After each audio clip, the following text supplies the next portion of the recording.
Bien, señoras y señores, muy buenas tardes y muchas gracias por su asistencia a esta convocatoria. Quisiera comenzar con una cuestión procedimental. Yo voy a dividir mi exposición esta mañana en 5 partes. En primer lugar, lo haré con brevedad porque son temas conocidos, pero que no conviene olvidar. Haré una referencia al cómo hemos llegado hasta aquí. En segundo lugar, hablaré del diálogo. En tercer lugar, del artículo 155. En cuarto lugar, de los objetivos que persigue el Gobierno cuando pone en marcha este artículo 155. Y, por último, de las medidas más relevantes que vamos a plantear al Pleno del Senado y a la comisión que se establezca como competente para tratar de este asunto en la próxima semana. Solamente las más relevantes. Después de esta intervención contestaré a preguntas, pero después habrá un briefing para entrar más en los detalles. Me gustaría que las preguntas fueran generales porque tendría que remitirme, si no fuera así, al briefing que, como les he dicho, se producirá a continuación. Bien, ¿cómo hemos llegado hasta aquí? Bueno, este es un proceso que ha sido unilateral, que ha sido contrario a la ley y que ha buscado el enfrentamiento.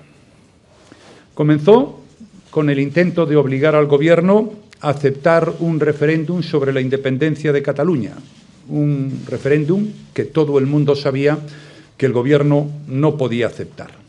Hubo un debate en las Cortes Generales en el cual se dijo que no a la petición, vía artículo 152 de la Constitución, de que se traspasara la competencia para celebrar un referéndum sobre la independencia en Cataluña. Y a partir de ahí comenzó la toma de decisiones unilaterales. El señor presidente de la Generalitat fue invitado a las Cortes Generales para que expusiera allí cuáles eran sus pretensiones y no aceptó. Lo más llamativo y antidemocrático de ese proceso unilateral al que me estoy refiriendo ha sido lo que sucedió en el Parlamento de Cataluña los días 6 y 7 de septiembre. Esos días 6 y 7 de septiembre se vulneraron, en lo que fue un acontecimiento sin precedentes en la historia de la democracia española, los derechos de los diputados de la oposición. Se calificó en un cuarto de hora un proyecto de ley que no había sido tratado por la mesa. Se modificó el orden del día, el plazo de enmiendas quedó reducido a nada y el debate que allí se produjo fue un debate impropio de un sistema democrático. Lo cierto es que en pocas horas se liquidó por mayoría la Constitución española en Cataluña, el Estatuto de Autonomía de Cataluña, se aprobó la ley del referéndum y además se aprobó la llamada ley de transitoriedad, una especie, así dijeron sus autores, de Constitución de Cataluña hasta que se aprobara definitivamente la nueva. Todo esto fue suspendido, como saben, por el Tribunal Constitucional, pero fue igual. El Gobierno se había situado fuera de la ley y, por tanto, no se consideraba en la obligación de hacer caso a las resoluciones del Tribunal Constitucional. Se intentó hacer un referéndum, a pesar de la prohibición del Tribunal Constitucional. Se pretendió darle valor a algo que había prohibido el Tribunal Constitucional y que además se celebró, como todo el mundo sabe, sin ninguna garantía democrática, y todo este proceso tuvo su último punto el pasado día 10 de octubre, cuando en un pleno en el Parlamento de Cataluña pues se adoptaron las resoluciones que todos ustedes conocen.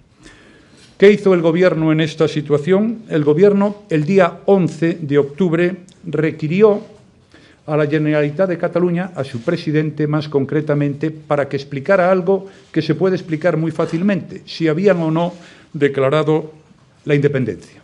El Gobierno podía haber hecho este requerimiento antes, como lo pidió una parte de la opinión pública.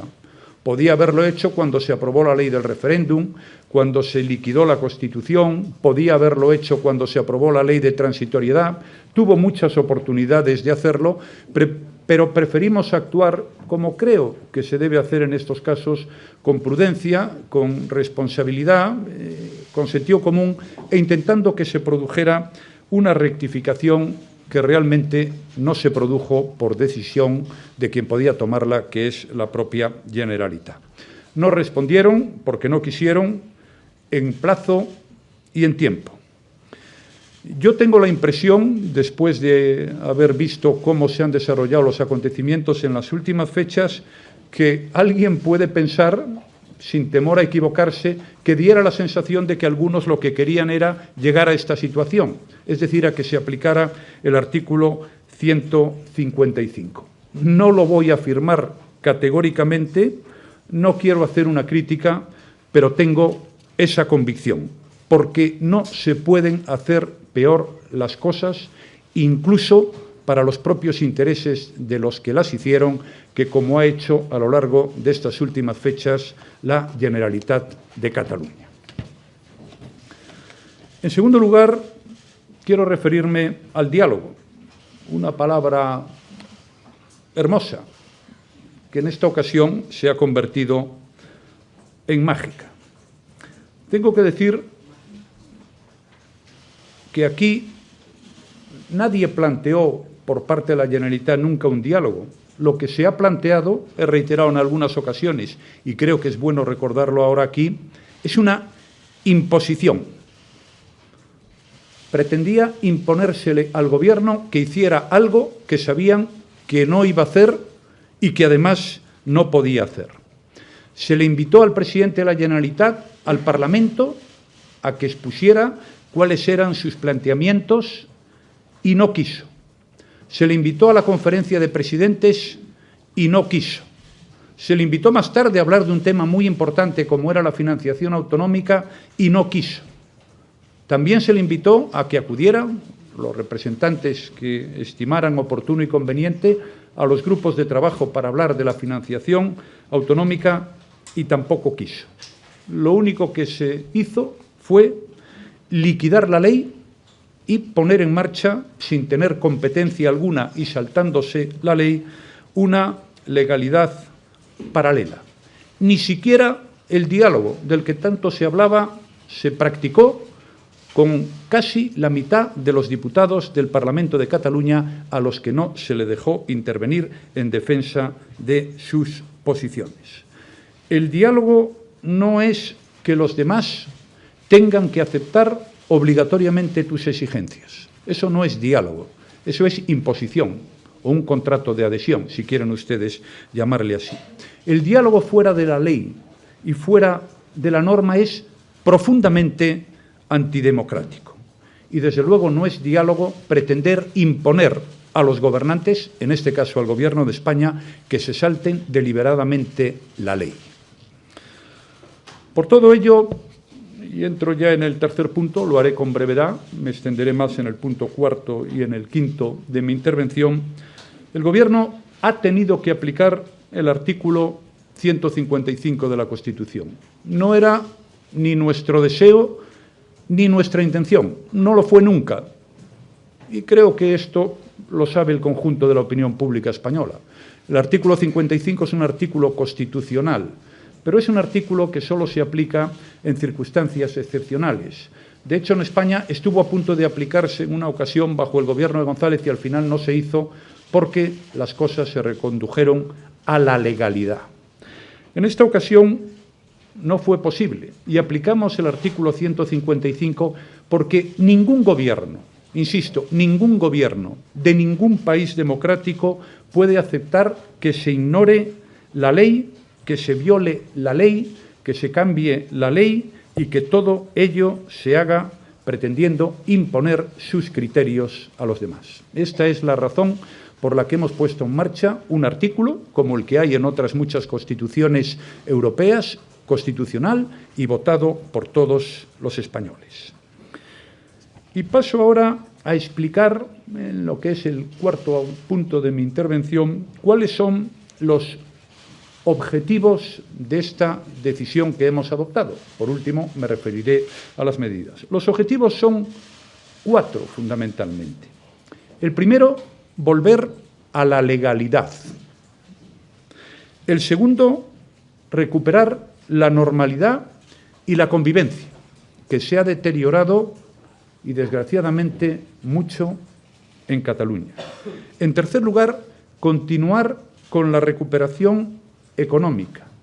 Esto es la vida de la gente, con el empleo, con los sueldos, con que la gente pueda trabajar.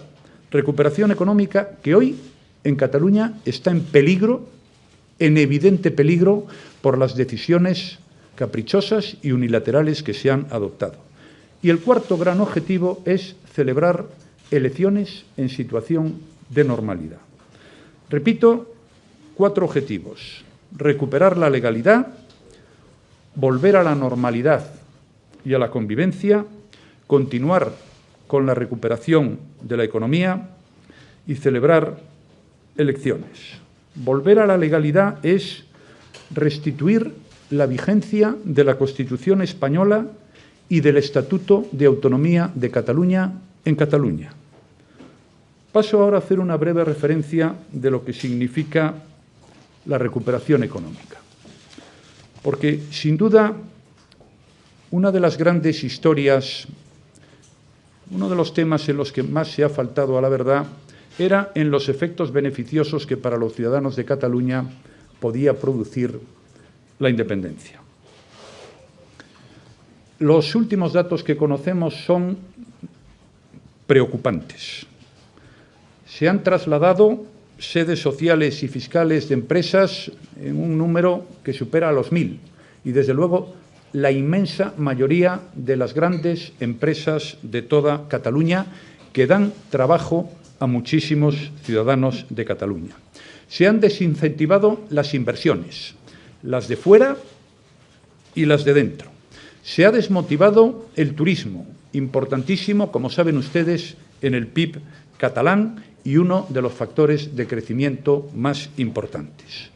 No voy a entrar en ningún detalle sobre este asunto, son sobradamente conocidos por todos ustedes. Pero sí me gustaría hacer alguna referencia a algunos temas que tienen su trascendencia. Si Cataluña se independizara, a pesar de lo que se le ha dicho a los ciudadanos de Cataluña, Cataluña abandonaría la Unión Europea y la Organización Mundial de Comercio, pasando a ser un país tercero a efectos de relaciones comerciales al que se le aplicarían los derechos autónomos del arancel exterior común, además de controles aduaneros en frontera. Estamos hablando de una economía para la cual el comercio exterior supone una parte, por encima de la mitad, sustancial de su Producto Interior Bruto. Desde el punto de vista financiero, todas las facilidades que da el Banco Central Europeo desaparecerían.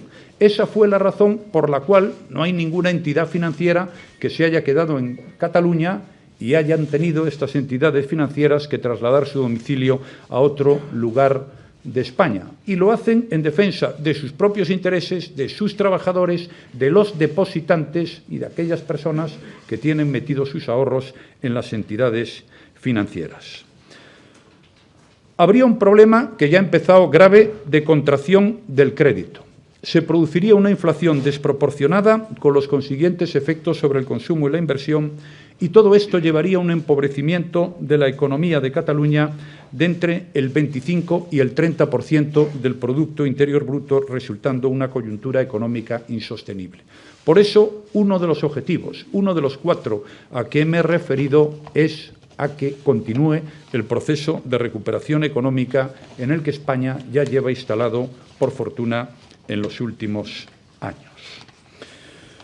Bien, repito, por tanto, los 4 objetivos: legalidad, normalidad y convivencia, recuperación económica y elecciones.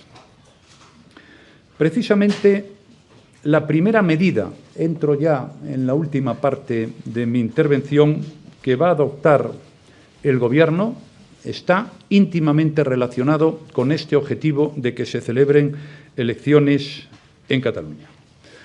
La facultad de disolver, si el Senado así lo decide, el Parlamento de Cataluña pasa al presidente del Gobierno. El presidente del Gobierno, si el Senado así lo decide, tendrá que convocar elecciones en un plazo máximo de 6 meses.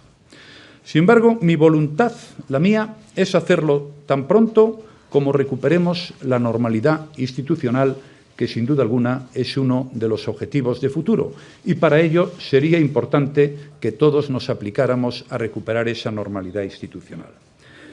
Esto, celebrar elecciones, es el objetivo. Lo quiere la mayoría. Es lo que dice el sentido común, y de lo que se trata es de abrir una nueva etapa en la cual la ley se respete, los derechos de la gente se preserven, se recupere la convivencia, el bienestar y el empleo de las personas. Ese es el objetivo de esa nueva etapa que habría que hablar. Y paso ahora a explicar con brevedad el resto de medidas, las más importantes, como les decía al principio. Insisto, luego habrá un briefing para entrar en los detalles que también son importantes. Lo que vamos a solicitar al Senado, al amparo de la facultad prevista en el artículo 155 de la Constitución, con el fin de proteger el interés general de la nación, es que se autorice al Gobierno a adoptar las siguientes decisiones. Primero, a proceder al cese del presidente de la Generalitat de Cataluña, del vicepresidente y de los consejeros que integran el Consejo de Gobierno de la Generalitat de Cataluña. El ejercicio de dichas funciones corresponderá a los órganos o autoridades que a tal efecto cree o designe el Gobierno de la nación. En principio, la idea será la de que los ministerios asuman esta responsabilidad a lo largo del plazo en el que dure esta situación excepcional. En tercer lugar, la Administración de la Generalitat de Cataluña, de acuerdo con el artículo 71 del Estatuto de Autonomía de Cataluña, continuará funcionando como la organización administrativa ordinaria que ejerce las funciones ejecutivas que el Estatuto y su normativa reguladora atribuyen a la Generalitat de Cataluña. Esta Administración de la Generalitat de Cataluña actuará bajo las directrices de los órganos o autoridades creados o designados por el Gobierno de la Nación en sustitución de aquellos que, como les he dicho antes, serán los responsables de los distintos ministerios.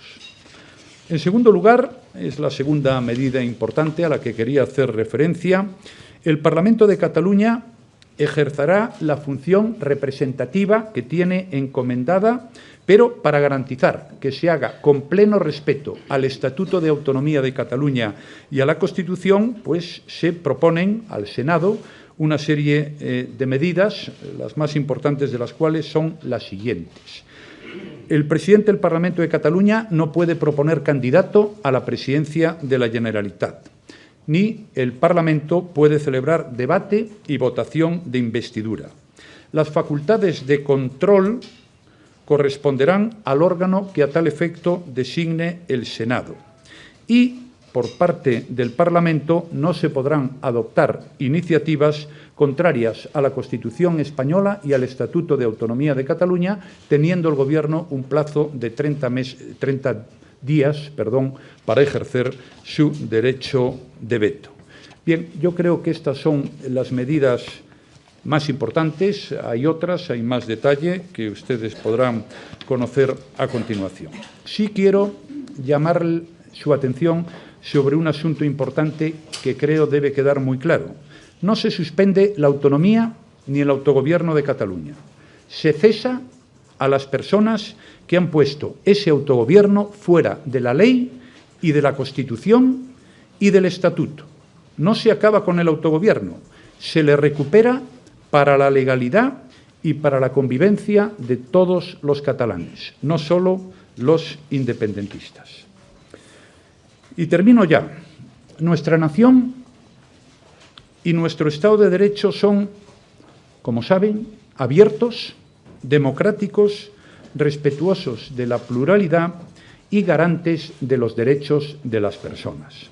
Así hemos convivido con nuestras dificultades, pero creo que felizmente 40 años, sabiendo encontrar la riqueza en nuestra diversidad, la cooperación leal y la eficacia en uno de los estados más descentralizados del mundo y la calidad democrática que garantizan los controles y los contrapoderes que definen a las sociedades abiertas.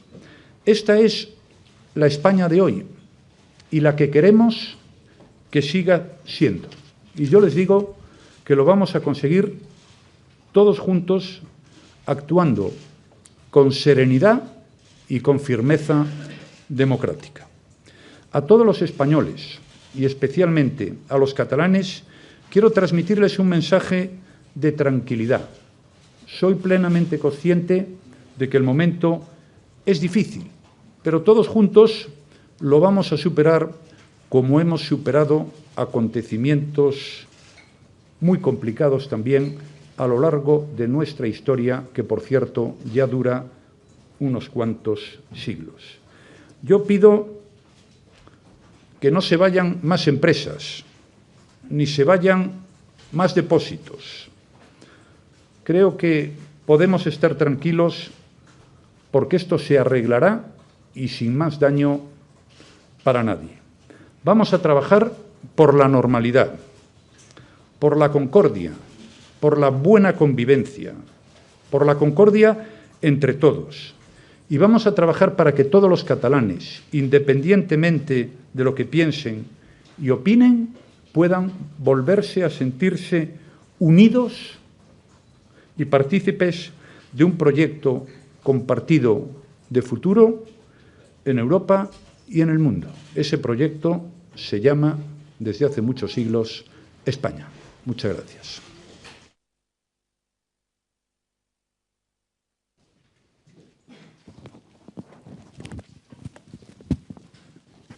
Sí, buenos días, presidente. Josep Capella, de Televisión de Cataluña. Nos ha afirmado que no se suspende la autonomía, sino que se cesa a los responsables de la actual situación. Pero yo quería preguntarle si, cesando a todo el Gobierno y no pudiendo elegir a otro Gobierno y restringiendo las competencias del Parlamento y nombrando miembros del Gobierno central como administradores, eso no es una suspensión real de la autonomía. Y, en segundo lugar, esos 6 meses que usted dice que intentará que sean menos, los señores Rivera y Sánchez hablaban de final de enero. Finalmente, ¿cree que se podrá cumplir ese plazo? Y permítame una pregunta. Ayer usted en Bruselas, más personal, referiría a mi medio, decía que no le constaba que se iban a intervenir medios públicos de comunicación. Hoy tenía ya, ¿puede confirmar o desmentir esta cuestión? Los medios públicos de comunicación, las funciones que antes tenía la Generalitat, pues ahora pasan a tenerlo los nuevos gestores. El plazo de 6 meses, pues ya veremos, es el máximo. Lo que es evidente es que las elecciones deben celebrarse en una situación de normalidad. Creo que eso es razonable.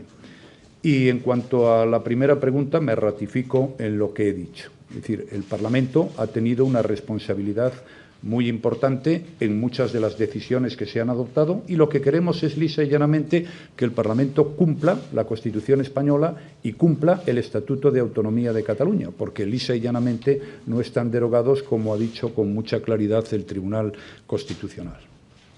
Adelante.